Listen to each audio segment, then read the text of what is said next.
2007, the small town of Woodland Park, Colorado, became the center of a haunting mystery when 18-year-old Joshua Maddoux vanished without a trace. Known for his laid-back personality and love for adventure, Joshua went missing after leaving home one evening. His absence sent shockwaves through the community, prompting an extensive search effort that lasted for weeks. Despite the efforts of family, friends, and local authorities, no leads emerged, and Joshua remained missing. The case took a chilling turn when in 2015, construction workers discovered Joshua's remains in an abandoned chimney behind a house. His body was located within a narrow space, suggesting he may have climbed into the chimney and become trapped. This shocking discovery raised many questions. How did Joshua end up in such a perilous location? Was it an accident, or was something more sinister at play? The lack of definitive evidence has left his family and the community grappling with heartache and confusion. Joshua's story serves as a poignant reminder of the fragility of life and the enduring mysteries surrounding those we love. As we reflect on his disappearance, we continue to seek answers and remember Joshua Maddoux. This is part 2 of the story of Joshua Maddoux, the boy who went missing and was found in a fetal position in a chimney. So Chuck Murphy started demolishing his cabin, and when he did so, he found the body of a mummified boy inside of his chimney. The body itself had been there for so long, which was the cause of the mummification.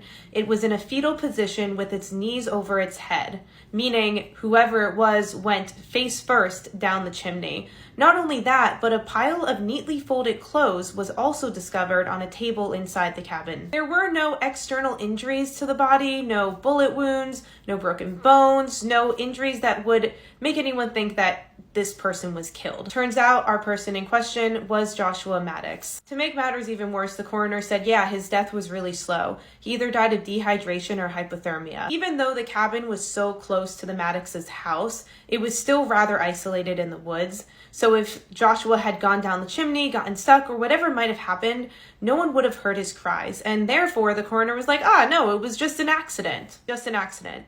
You're not going to investigate any other option. You're just going to rule it an accident and move on. And that's exactly what police and the coroner did. Because I know you guys are going to ask, yes, this is where he was found. So Chuck Murphy, the owner of the cabin, did not take this answer. He said, there is no way this boy accidentally fell down my chimney. I'm not going to take that. So first, the chimney had a steel rebar as a crown, so it would have been very, very hard for someone to simply fall down it. Joshua was only in a thermal suit. He was pretty much naked. Why would he go into the chimney naked willingly? And also, to state the most obvious point last, why would he go down the chimney head first? That makes absolutely no sense. Also, why were his clothes in the cabin if he had gotten stuck in the chimney trying to get in the cabin?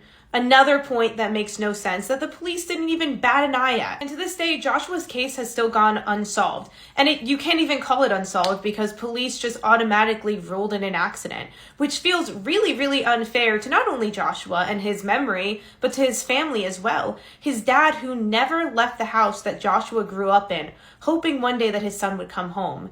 And unfortunately, his son is never coming home, and neither are the answers. I genuinely believe that this is not an accident. And to make matters worse, Joshua was hanging out with this kid, Andy, for a while, and Andy actually admitted to killing Joshua, and many townspeople went to the police to tell them that, and the police, again, didn't even bat an eye. It makes no sense to me. What do you guys think? Let's talk about it in the comments.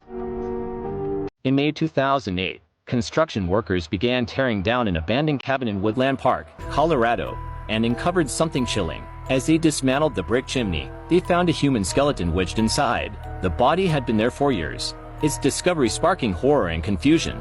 Authorities soon identified the remains as Joshua Maddoux, a 19-year-old who had vanished in 2005. Joshua was a bright, adventurous teenager who loved nature and often went on long walks alone.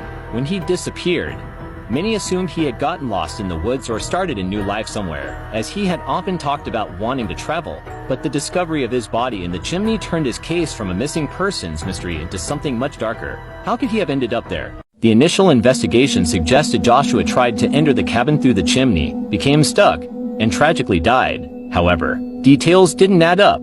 For one, the chimney had a heavy steel grate installed at the top, making entry from above nearly impossible. Even more unsettling, Joshua's clothes were found folded neatly inside the cabin, suggesting he had entered through a door before somehow ending up in the chimney. Friends and family were baffled. Joshua wasn't known to explore buildings or engage in risky behavior. Some began to suspect foul play. Could someone have forced him into the chimney? If so, why were there no clear signs of trauma or evidence pointing to another person being involved? Other theories surfaced, including the possibility of a bizarre accident or even something supernatural, but as investigators dug deeper, answers remained elusive and new questions continued to rise. Joshua's death remains one of Colorado's most perplexing unsolved cases. The coroner ultimately ruled his death as accidental, citing no evidence of foul play, but skeptics weren't convinced. How could an athletic teenager manage to get stuck in such an inaccessible chimney, especially with no signs of force or damage to the structure? To this day, theories abound. Was it a prank gone horribly wrong? Did someone deliberately hide Joshua's body in the chimney, or was it truly a tragic, unexplainable accident? The abandoned cabin has since been demolished, taking any potential evidence with it. The case of Joshua Maddoux leaves a haunting reminder. Sometimes, even the strangest mysteries remain unsolved.